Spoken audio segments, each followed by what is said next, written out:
So at this point, you learned a little bit about patterning.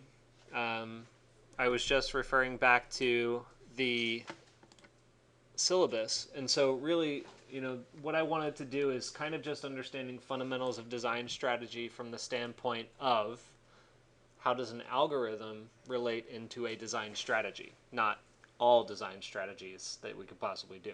Okay, so I just want to be clear about that. Now that you kind of understand, like if my design strategy is dynamic patterning or gradient patterning or something like that, now you know a little bit about how you have to think about design strategy in the digital environment of Grasshopper. Right? Would you say you're kind of starting to move that direction in your mind? Yeah. Well, we'll get there. You've got plenty of time to practice understanding design strategy as we move forward. The other thing that we really looked at is basic data trees. So we did that in excruciating detail over the last day and a half. So the last things that I wanted to go over with you before we move into 3D logic and patterning is a little bit about the idea of constructing, deconstructing, and reconstructing geometry, going into that in a little bit more detail. And then also do your first element isolations, right? So element isolation means that you can basically break apart the pieces that you've generated, and then you can isolate certain things from it and reconstruct it into something else. So that's kind of the next level of the construct, deconstruct, and reconstruct. It's part of our process in order to generate compound relationships.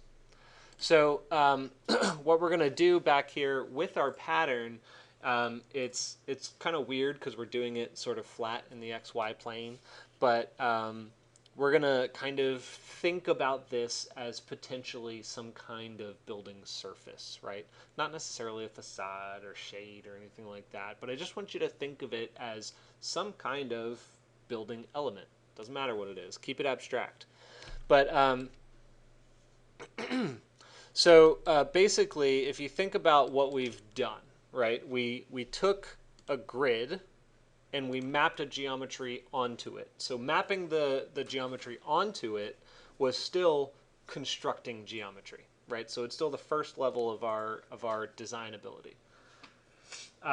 Even scaling geometry, right? So the end product was I wanted my geometry to be scaled in a gradient. So I consider the modification of that geometry to also still be at the level of construction, right? It's your first level. You're still just trying to get to the form that you want, sort of, part of the form that you want for this idea. So this is our construct. We constructed scaled geometry. And if I go to under geometry and I do this little trick where I can just convert it into a surface really fast, well, now I have panels. Still, construction.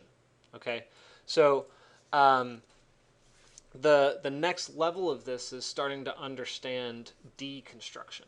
Okay, so deconstruction is where you can break things apart into it's what we call constituent parts. We did it before with the deconstruct point, and we broke down the X, Y, and Z, and we manipulated it, and then we reconstructed it into a different point location.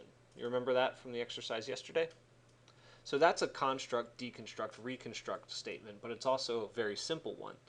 In this case, what we're going to do is look at this as like a panelization system, and we're basically gonna try and create some structure to it.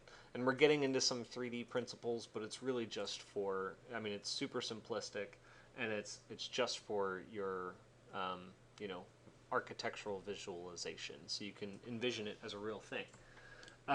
So anyway, the surface, right? So these surfaces have particular components to them. They have the actual surface, right? So kind of like your grid has cells and then it has points. This has a surface and it has edges. It also has vertices, which are basically the corner points that are associated with each of the panels. Okay, so the deconstruct phase typically happens typically happens in a very sort of like short and succinct kind of fashion. So while all of this is like super mega huge, the deconstruct phase happens if you go to surface and analysis. A very simple deconstruction is using deconstruct brep. And brep's a new term, but anyway, let's drop it in and then I'll explain it. So the deconstruct brep is going to ask for a brep, and so when you plug in the surface, it will basically break down that surface into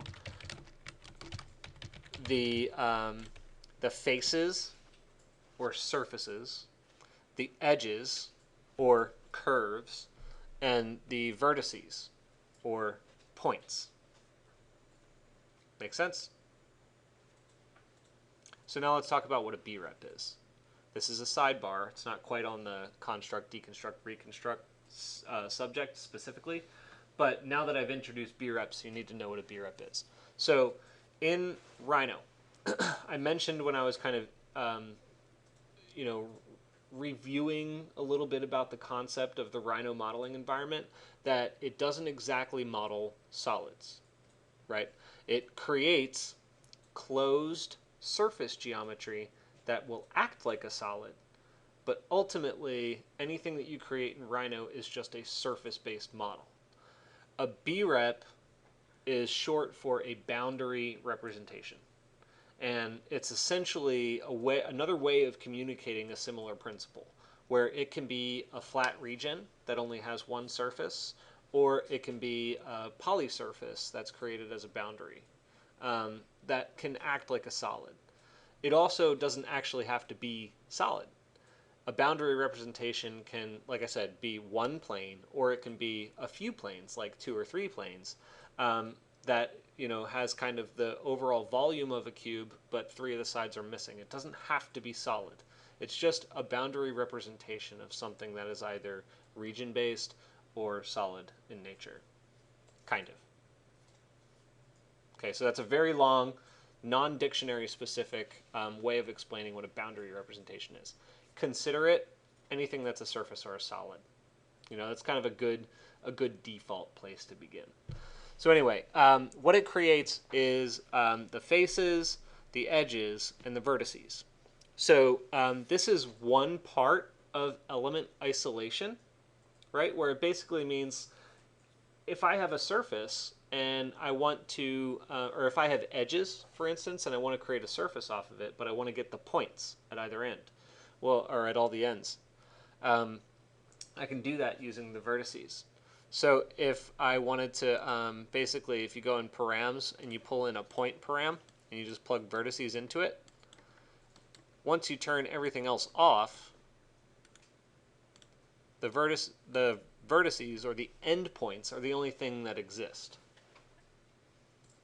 Not that that's really all that relevant, but you could use it to make a flag wave or something like that.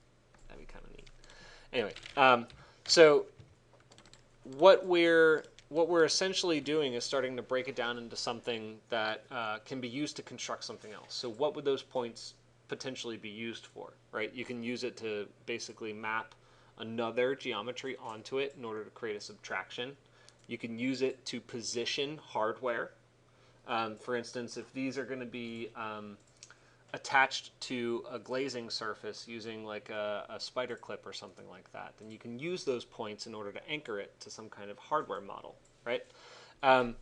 But the most basic form that I want to show you in terms of this first level of element isolation is the idea of just creating a simple frame, right? So I think most of you by now know what a mullion system is, right? It's basically the little frames that go around these fixed window systems that you see in most commercial structures. I like to just use like a pipe for that for some applications. Like if you're looking at something from very far away, you kind of can't really tell if it's a round pipe or if it's a rectangular mullion, right? So to show you the principle of the idea, I'm going to do a pipe system to show you. So anyway, if you go to Surface and Freeform, we can use pipe right here. And so pipe is going to request a base curve it's going to ask for a pipe radius, and it's going to ask for the cap style. So the cap style is done with a setting-based numerical input, and that's new to you all too. So the curves are basically the same thing as your edges, right? So these are called edges, but notice how the icon shows you the little swirly that in params is called a curve. Well, this curve is a curve, right? So that means if I take these edges and I plug it into C, well, then it creates pipes around my frames.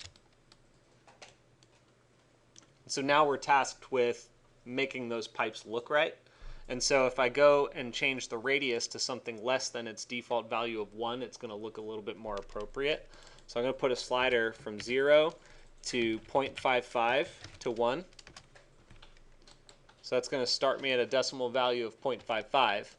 So I plug that into radius, and I'm going to just kind of make it a little bit smaller so that they kind of look like frames.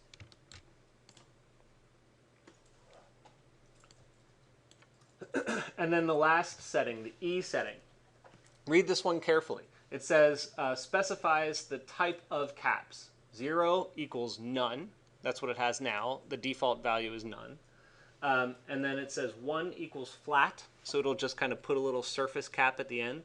And then 2 equals round, so it'll put, you know, like the rounded edge like you would see with like a handrail somewhere.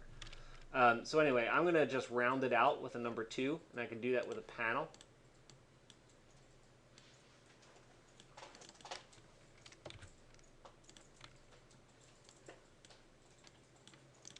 And now there you can see that my edges have rounded.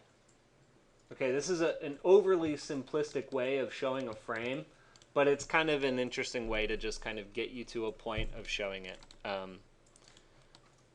just conceptually. Okay, so that's essentially one version of element isolation. Okay, so I know I talked for a long time and I only put in a couple of components, so I imagine you're all caught up with me at this point, but what questions do you have about that at this stage? None? Okay, cool. So I'm going to stop this video here and I'm going to move into the more detailed way of using element isolation in just a moment.